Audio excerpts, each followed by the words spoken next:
Wherever you go, whatever you do, throw a little at it. Omax, Vest and Briefs.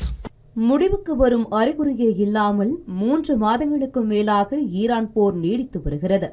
Hormuz ஜலசந்தி மூடப்பட்டுள்ளதால் கப்பல் போக்குவரத்துக்கு தடை ஏற்பட்டுள்ளது. இதனால் உலகளாவிய சந்தையில் கச்சா எண்ணெய் விலை கணிசமாக அதிகரித்துள்ளது.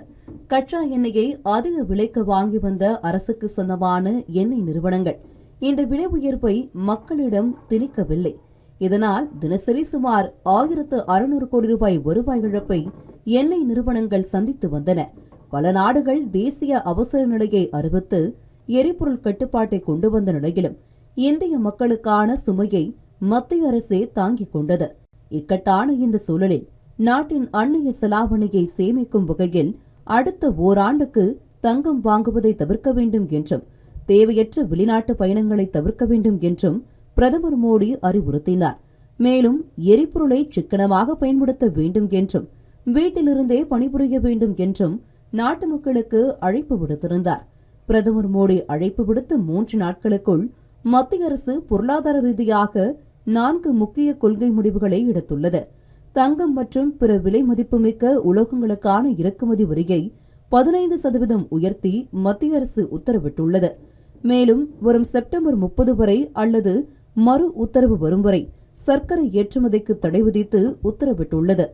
எல் நினோ மற்றும் குறைந்து வரும் சர்க்கரை இருப்பு ஆகியவற்றை சமாளிக்கவே இந்த நடவடிக்கை என்று கூறப்பட்டுள்ளது.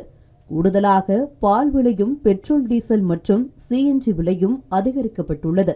நாடு முழுவதும் பெட்ரோல் டீசல் விலை லிட்டருக்கு 3 ரூபாயும் சிஎன்ஜி விலை 2 ரூபாயும் உயர்த்தப்பட்டுள்ளது.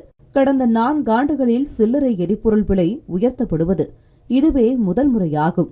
சிஎன்ஜி விலையும் 2 ரூபாய் அதிகரிக்கப்பட்டுள்ளதால் நாடு முழுவதும் பொது போக்குவரத்து பாதிக்கும் என எதிர்பார்க்கப்படுகிறது. இது மட்டுமின்றி பால் நிறுவனங்களான அமுல் மற்றும் மதர் டெய்ரி தங்கள் விலைகளை உயர்த்தியுள்ளன. குஜராத் கூட்டுறவு பால் சந்தைப்படுத்துதல் கூட்டமைப்பால் சந்தைப்படுத்தப்படும் அமுல் அதன் பெரும்பாலான வகைகளின் விலையை லிட்டருக்கு 1 முதல் 2 ரூபாய் வரை உயர்த்தியுள்ளது.